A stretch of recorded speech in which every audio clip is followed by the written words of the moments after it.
Hello and welcome. अगला question है हमारे पास, write a short note on चादर अंदाजी मैरिज।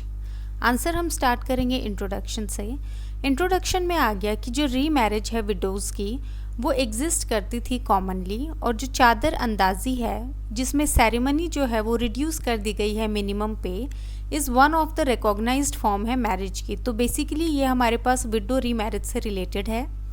चादर अंदाजी जो है वो एप्लीकेबल है प्रीडोमिनेंटली जो एग्रीकल्चरल ट्राइब है पंजाब की, जहाँ पे मैरिज जो है ब्रदर के साथ या फिर कोई और मेल रिलेटिव जो है डिसीज्ड हस्बैंड का, वो रिक्वायर करती है नो रिलीजियस सेरेमनी और कन्फर करती है सारे के सारे जो राइट्स हैं एक वैलिड मैरिज के।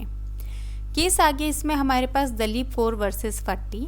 इसमें हेल्ड किया गया है कि ये जो चादर अंदाजी मैरिज है ये परफॉर्म की जा सकती है एक टोटल स्ट्रेंजर के साथ। इस केस में जो मैरिज थी वो परफॉर्म की गई थी एक सिख जट के द्वारा एक मुस्लिम वुमेन के साथ जिसने कन्वर्ट किया था सिखिज़म में। नेक्स्ट आ गया इसमें हमारे पास मोड क्या है मैरिज का। इसमें आ गया कि चादर अंदाजी मैरिज जो है वो takes place in several modes. तो सेवरल मोड्स में होती है। जो दो कॉमन मोड्स हैं वो हैं हमारे पास, पहला आ गया जो 4 कॉर्नर्स हैं एक चादर के उनको टाई किया जाता है और कोई सेंटली पर्सन या फिर कोई भी जो रिलेटिव है उसको स्प्रेड ओवर करता है जो मैरिड ब्राइड है और ब्राइड ग्रूम है उस प्लेस पे जहाँ पे जो है उनको बिठाया जाता है। दूसरा आ गया हमारे पास कि दूसरे फॉर्म में जो ब्राइड ग्रूम है वो प्लेस करता है चादर जो ब्राइड है उसके ऊपर, जो उसके अंडर आती है, मतलब चादर के अंदर आती है, नीचे आती है।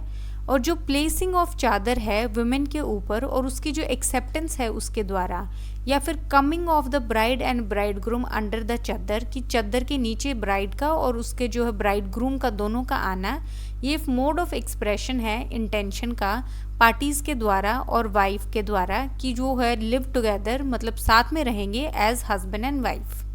ये एक टाइप का कॉन्ट्रैक्चुअल यूनियन है। प्लेस करना चादर को वुमेन के ऊपर मैन के द्वारा, उसको जो है एक प्रपोजल होता है, और एक्सेप्टेंस जो है चादर की वुमेन के द्वारा वो होती है एक्सेप्टेंस ऑफ मैरिज। फिर आ गया कंक्लूजन हमारे पास। कंक्लूजन में आ गया कि जहाँ पे चादर अंदाजी का केस है सिर्फ कोहैबिटेशन जो है पार्टीज़ के वो इनफ है और कोई भी सेरेमनी जो है वो रिक्वायर्ड नहीं है। एक बार ये फॉर्म जो है इस्टेब्लिश हो जाती है, ये कन्फर करती है स्टेटस जो है हस्बैंड एंड वाइफ का पार्टीज़ पे और जो लेजिटिमेसी है चिल्ड्रन की मैरिज पे। तो बेसिकली ये जो है हस्बैंड एंड वाइफ का स्टेटस देती है और चिल्ड्रंस को जो है लेजिटिमेसी का स्टेटस देती है। ऑल्दो इसमें जो है कोई भी सेरेमनी रिक्वायर्ड नहीं है, सिर्फ कोहैबिटेशन रिक्वायर्ड है।